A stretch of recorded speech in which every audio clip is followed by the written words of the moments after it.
Hey BoLS fans, Adam Harry here. We got a special game today. I'm going to be playing Khador. He's doing the filming right now.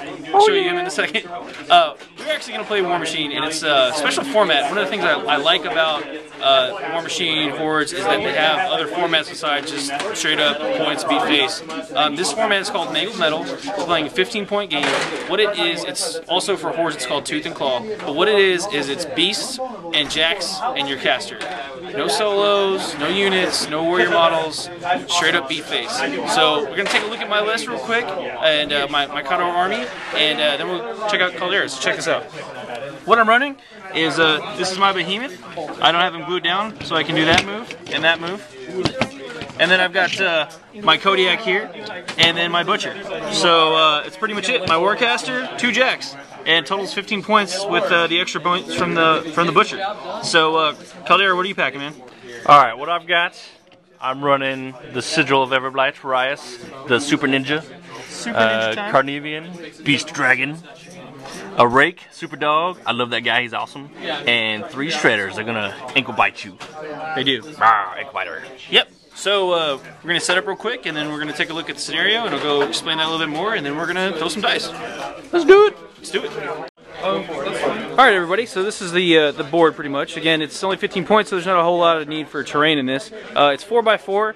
We are playing a special scenario as part of the standard steamroller, which is kill box. So by the end of the second turn, both casters need to be within 12 inches, can't be within 12 inches of a board edge. So it's a kill box in the middle there. You have to be with your caster, otherwise you lose. The 2 other win conditions in this match are your caster dies, so caster kill, number 1, and then number 2 is all your beasts or jacks are dead.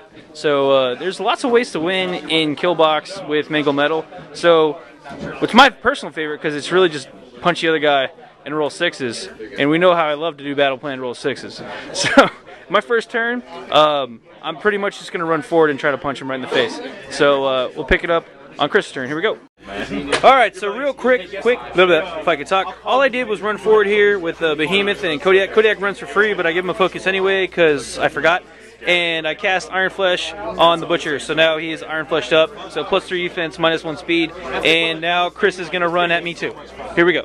Alright, so on Khador's first turn, all I did was move up. Shocker.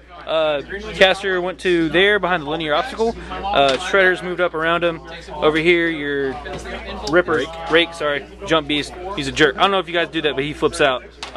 He just moved up as well and ran. And then over here, the big dog ran in the corner and has occultation. He has stealth now, so I can't shoot him. Surprise, surprise, being all sneaky like a ninja. Sneaky ninja. All right, so my turn, my plan is still the same. Roll 6s. Okay, on my turn, I put 2 focus on the Behemoth, moved up and fired at that little guy. I ended up missing him, but then I clipped that guy over there. So good job on the scatter Behemoth. Moved my Kodiak around this corner, and the Butcher moved up too. So that's the end of turn 2 for me, and now it's Chris' turn. Alright, what's up guys? It's Khador doing my turn because Adam didn't know what I just did, so he wanted me to explain. I got hit really hard. He got hit pretty hard. Alright, Carnivian moved up just a little bit, sprayed through the forest with Eyeless Sight, hit the Behemoth, did some damage. I then ran the Shredder to engage him. This little ankle biter did 5 damage to the Kodiak. Yeah, ankle biter. -10. The Rake jumped over here, bit him in the back a little bit. He did about 6 points. He did about 5 or 6 points damage. Not too bad. Had this one move over a little bit, and then she cast Spiny Growth on him, Tenacity on herself, and upkept Stealth. Alright, we'll see what he can do back. Alright everybody, on my turn over here, I had the Butcher who was right here, charge over here, and punched the Rake right in the face hole. 2-shot him. Thought I was going to 1-hit him, but I didn't. The Kodiak punched the crap out of the Shredder that was in front of him. 2 hits, smashed it pretty easily. And then the Behemoth over here, I hit once, almost killed him. He's got 3 hit points left, and then I whiffed on my second attack. So couldn't do my super cool punch throw with the Kodiak, and I couldn't do my punch kill that dude and then shoot somebody else with the other Cortex. So anyway, let's see what Chris does. Probably gonna throw some more flame my way. So here we go. Alright, so just real quick recap for people who don't know, who's never played this game. I pulled 2 Fury from my Carnivian. I'm gonna have to cut myself to get back up to 5. I wanted this guy to freak out and bust his frenzy trick, He's a threshold of 7, which means, and I have 2 stuck on me. And I want him to Frenzy, because Frenzy gives you boosted attack and damage roll against something that you're in melee combat with already. But I rolled a 5, which is exactly what I needed. And so he's just stuck with those 2 Fury, and he's going to try and ankle bite this big dude, and he's going to get squashed next round. So that's a lot of fun.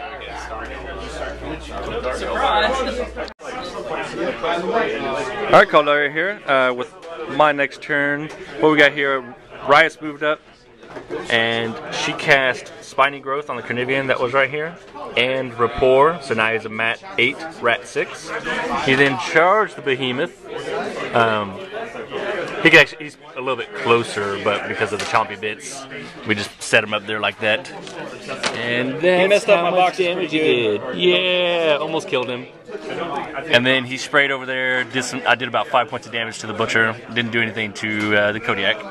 The Shredder that freaked out, frenzied, he didn't do anything. And then that Shredder ran to engage the Kodiak. And we'll see what Adam does in response. I'm gonna punch him. You gonna what? Punch What? him. That's Roll 6s. That's not. Don't do that. That's not Axe nice. to face. Alright, everybody. So this is actually just put back. I actually killed all of his beasts this turn, and I'm going to show you how. That right there. So the Butcher was over here. So, well, more like this. He had 1 Shredder here and 1 Shredder here, and the Behemoth was right here.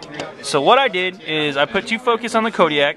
I used the star action and did a double-handed throw on this guy who wasn't damaged onto this guy who was damaged, and I ended up hitting both of them. So they're both knocked down. They both took a POW 12 from the strength of the throw from the Kodiak. This guy only had 3 boxes left, so he died. This guy was knocked down, so he's knocked down. Then I moved the Behemoth, like so, and I punched the big guy a couple times. Ended up blowing off one of my own arms, but it was totally worth it because then the Butcher had a charge lane, and voila, charged in there and punched his Carnivean down. And then I used a last attack. Oops. That's why I took the top off. He's a little top heavy. That's used my last attack on the last Shredder and killed him too. So boom. That's how you kill 3 War Beasts in 1 turn with the Butcher and Kodiak throwing nonsense. So fastball special, courtesy of Cyclops and Wolverine. And that's game. So Chris, thanks for the game. And we're going to do a quick after action report. Alright, so Khador, so what did you think of the game? It's pretty brutal. Yeah. Khador, a lot of beef. A lot of beef, a lot of armor. I took a not so optimized list, basically because I took stuff that was painted. You took painted stuff, which is why... That's why Riot was in there, not any of my other casters, because my other casters aren't painted yet. That's fair. So I played with a little bit different list, like Shredders are fun, I love the Rake's fun, but in this list, really, to have a chance to beat you, I would have had to have heavier things. Right. What's your favorite Everblight? One of your favorite Everblight War Beasts? My favorite Everblight War Beast is the Scythian. Carnivean's pretty good. He's a beat stick. He's kind of expensive, but he's a beat stick. And then the Angelus. Yeah. He's my favorite. Cool. So are you gonna paint one of those up so we can have a rematch? Yeah. All right. And then yeah. As far as what I thought of the game, I had fun. I really like this format because it's quick. Most of our turns were done in under 2-3 minutes. Not a lot of models move, not a lot of bookkeeping to keep track of. Not a lot of crazy combos, but as you guys saw, you can still get some cool throws off and do stuff like that. So I like the fact that it's pretty straightforward, and you can still do some of the cool stuff about War Machine and Hordes. So anyway, that's Adam Harry signing out for BoLS. Have a good one, folks.